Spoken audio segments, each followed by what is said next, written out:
Over 50 million Americans suffer from allergies each year, according to the American College of Allergy, Asthma, and Immunology. So, this is a really relevant topic not just to Americans, but to people all over the world who suffer from allergies. And specifically in our presentation, I focused on the environmental factors that dealt with allergies.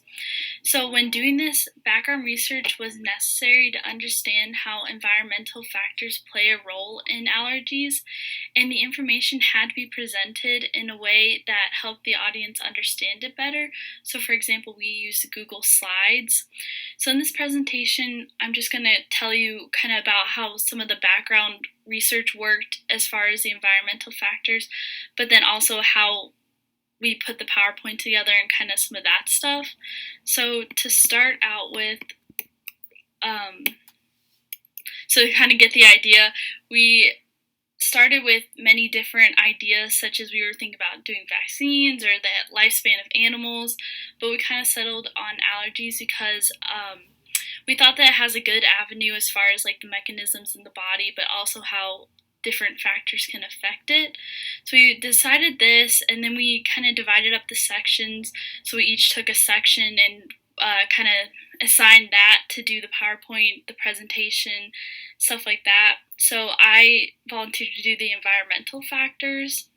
So some of the background research I did mostly dealt with the prevention of allergies and the causation of allergies. So when I started this background research, I thought that I was only going to find how overexposure would cause allergies, but through my research, I determined that there are studies that say it prevents it. So it kind of evolved over this project. And so I found three main sources that, and I only cited two in the presentation, but two of them were from the Annals of Agriculture, Environmental, and Medicine in 2012. One was written by Uwe Chbosky, and the other one, Dorota Jurowski. And they both dealt with how overexposure causes allergies. And then the last one that I cited in the presentation, was from Nature in 2011 by Duncan Graham Rowe, which mostly focused on how the allergies, how overexposure to allergies don't actually cause allergies but help prevent it. And so he came up with something that I didn't really discuss in the presentation, but a hygiene hypothesis, which I thought was really interesting. But for the presentation, I just kept it basic because of the time limit.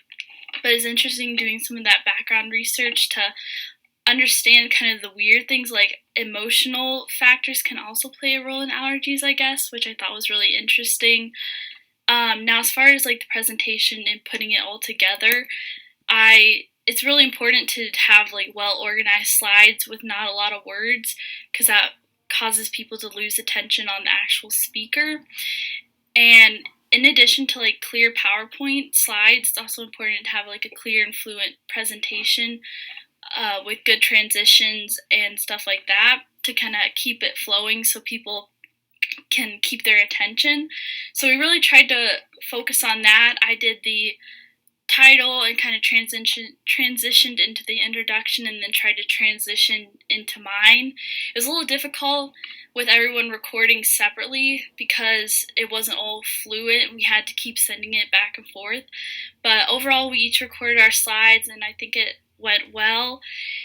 And so, in conclusion, when you do a presentation like this, it's equally important to do the background research that you're required to do on your topic, but also it's equally important to present the information in a way that the audience will understand better. Otherwise, all that research you did could be wasted because people may not retain that information or may not truly understand it.